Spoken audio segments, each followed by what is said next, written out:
Hello guys, welcome to my channel. তো তোমরা সবাই কেমন আছো? আশা করি সবাই ভালো আছো, আর আমিও খুব ভালো আছি। আর আজকের ভিডিওটা জাস্ট দারুণ দারুণ হতে চলেছে। আমার কাছে তো খুবই সুন্দর একটা ভিডিও, কারণ আজ আমি চলে যাচ্ছি অনেক মাছ ধরতে। তোমরা পুরো ভিডিওটা দেখো, আশা করি সবার অনেক ভালো লাগবে। আমার কাছে তো খুবই একটা স্পেশাল দিন ছিল, কারণ এরকম করে আমি মাছ ধরতে পারবো সেটা আমি কোনো দিনও আশা করিনি। আর আমার বয়স থেকে আমি মনে হয় কোনো দিনও এরকম করে আমি কোনো ভেরিতে বলো কোনো জায়গায় মাছ ধরতে আমি যাইনি। আর এই ফার্স্ট টাইম বাংলাদেশে গিয়ে পুরো মাছ ধরবো, এত বড় বড় মাছ, আমি তো জাস্ট পুরো অবাক। আর আমি খুব খুব মজা করেছি। আর এই দেখো, হাফ জল ফেলা হয়ে গেছে আর হাফ আছে, আর হাফ হয়ে গেলেই আমি মাছ ধরবো। তো এর মাঝেই আবার আমরা বাড়িতে গিয়ে খাওয়া দাওয়া করে কমপ্লিট করে তারপরে আবার এসছিলাম। তো এত জল ছিল আর এত তাড়াতাড়ি শেষ হয়ে যাবে সেটা ভাবতে পারিনি। আর এই দেখো, আমি যখন খেতে গিয়েছিলাম তখন আবার জাল দিয়ে বড় বড় মাছগুলো ফেলা হয়ে গেছিলো। আর ছোট ছোট যে মাছগুলো, ল্যাটা বলো, শোল বলো, কই মাছ বলো, এইগুলো এখন বাকি আছে। তো সেইগুলো এখন ধরবো। আর আমি তো এই কাদায় নামবই, আমাকে যে যাই বলুক। জানি বাড়ি থেকে আমাকে বলে দিয়েছে যেন ভেরিতে না নামা হয়, কাদার ভিতর একদম যেন না নামা হয়, কারণ এত গরম ছিল সেদিন। একেতে গরম, আর এদিকে জলে কাদায় পুরো মানে নামলে শরীর খারাপ করবে এক জায়গা থেকে এক জায়গায়, সেটাই সবাই বারণ করছিল। আর এই দেখো, কে কার কথা শুনে আমি তো পুরো নেমে গেছি। আর তার থেকে বড় কথা হলো, আমি নেমে গাইজ উঠতে পারছি না, পুরো কাদায় আমি আটকে গেছি। আর সবাই তাই দেখে এত পরিমাণ হাসছে, আমাকে দেখে বলছে তোকে কে বলেছে নামতে, তুই নেমে এই যে এখন উঠতে পারছিস না। আমি বললাম না না, আমি নামবো, আমি এখানে অনেক কাদা তো আমি উঠতে পারছি না, আমি ওই দিকে গিয়ে নামবো, তাহলে আমার আর কিছু হবে না। আর সবাই হেসে কুটি কুটি হয়ে যাচ্ছে। আজ ঠিক আছে, অত হেসো না, আমি ঠিক পারবো। তারপরে ওখান থেকে নেমে আর একটা মাছ ধরতে পেরেছি, এটাও হয়তো কই মাছ ছিল। আর আমি খুবই খুশি যে আমি মাছ ধরতে পারছি। কারণ হলো, সবাই বলে আমার দ্বারা নাকি কিছুই হবে না, কিন্তু আমার দ্বারাও যে একটা মাছ ধরা হবে সেটা আমি ভাবতেই পারিনি। আমি তো খুবই খুশি যে আমি মাছ ধরতে পারছি। যাই হোক, মাছ যতটা পছন্দ না করি খেতে, কিন্তু মাছ ধরতে আমার খুব মজা লাগে। কারণ কেন জানি না, আমার ভীষণ মজার একটা জিনিস। আর এই দিক থেকে তো বাড়ির থেকে বলেই যাচ্ছে, এক জায়গা থেকে এক জায়গায় এসছিস, এরকম করে কাদা লাগাস না লাগাস না। কে কার কথা শুনে ভাই? জীবনে এসছি, একবার মজা করব, ব্যাচ, আবার তো চলেই যাবো, আবার সে ওখানে গিয়ে ঘরের ভিতর থাকবো, এরকম কি মজা পাবো? আর এই দেখো, কাকা, একটা দাদা, ও দেখি একটা ভাইও নেমে গেছে।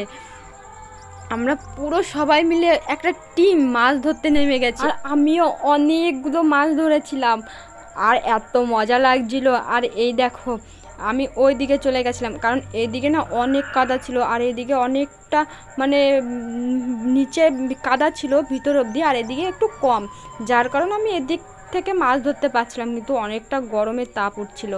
আর ওই দেখো, ভাইকে নিয়ে আমি একটু মজাও করছিলাম।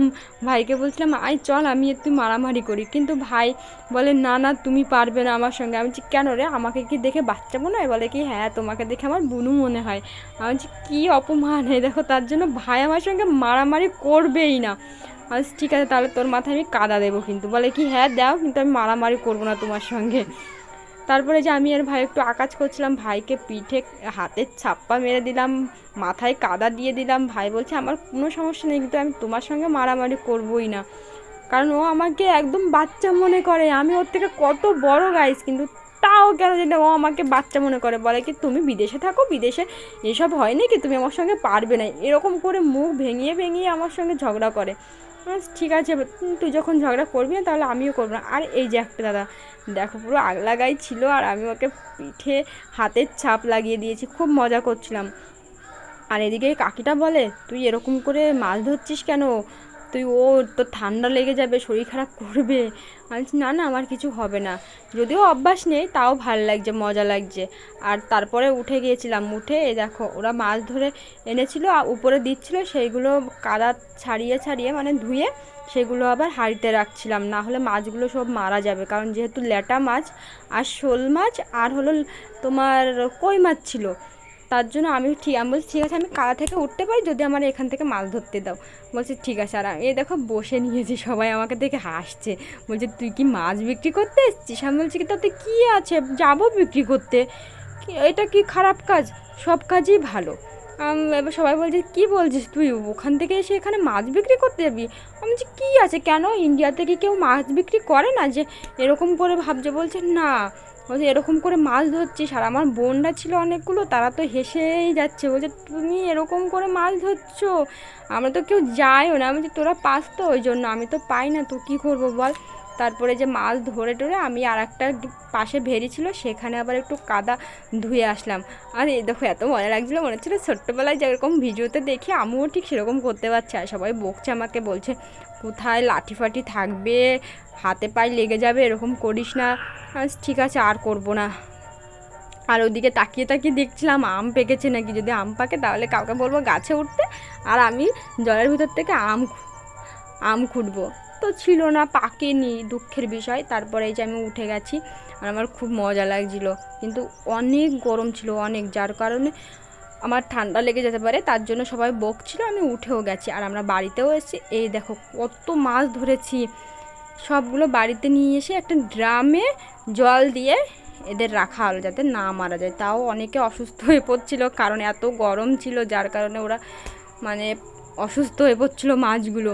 আর এই দেখো অনেক বড় বড় পুঁটি মাছ, এক একটা মনে হয় 2 কিলো হবে, এত বড় বড়। আমি তো জাস্ট প্রথমবার দেখলাম, আমি তো মানে কী বলবো, এত খুশি ছিলাম যে এত বড় বড় মাছ হয় নাকি পুঁটি মাছ। বলে হ্যাঁ কত বড় বড় হয় জানিস। আর এই দেখো চিংড়ি মাছ, যেটা আমার খুব প্রিয় একটা মাছ। তো কার কার চিংড়ি মাছ পছন্দ অবশ্যই কমেন্টে জানিয়ে যেও, আমার তো খুব খুব ভালো লাগে চিংড়ি মাছ খেতে। আর তারপরে আমরা পুরো মাছ টাছ ধরে, মাছ কেটে পুরো আমরা রেডি, শুধু স্নান করা বাকি, ওটা হলে হয়ে যায়। তো আমার ভিডিওটা কেমন লাগলো, যদি ভালো লাগে অবশ্যই লাইক কমেন্ট শেয়ার সাবস্ক্রাইব করে দেবো। তো দেখা হচ্ছে নেক্সট ভিডিও। টাটা, সবাই ভালো থাকবে।